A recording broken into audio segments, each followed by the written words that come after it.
Welcome, everybody, to this edition of Attention Talk Video. I'm your host, ADHD Attention Coach Jeff Copper.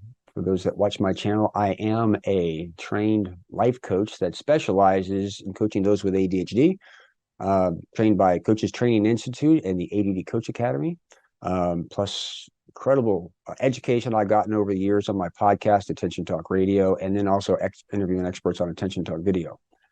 Today, I'm here to talk about coaching. I get calls from people all the time calling me asking about coaching, inquiring, is it effective? Well, it's only as good as the person that I'm coaching is willing to receive it. Recently, I just got done working with somebody who came to me who was somewhat skeptical about it, said, no, they really got coaching. And they really wanted to kind of get into it. And as I began to work with them,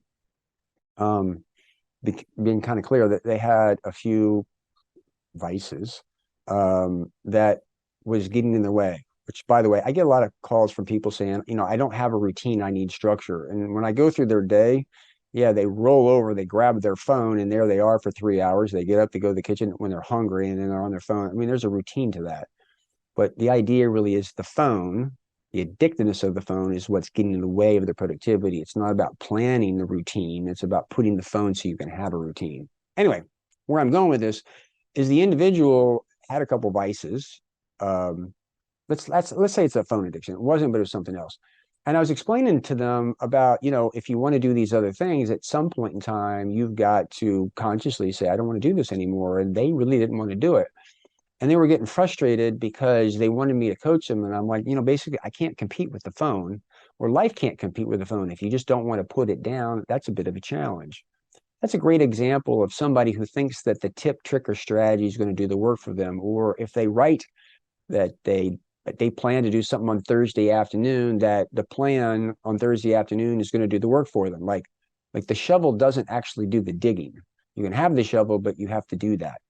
That demarcation sounds subtle, but there's a lot of people that come in and they're expecting something else to do the work for them.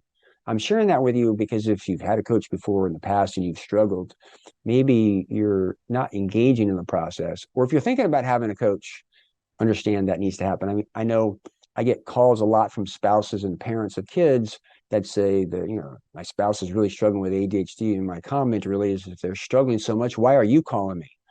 If they were struggling, maybe they would call me. I'm not so sure that they're ready for coaching at that point in time yet. So anyway, just some thoughts for you to think about if you've been coached or thinking about coaching or struggle with it.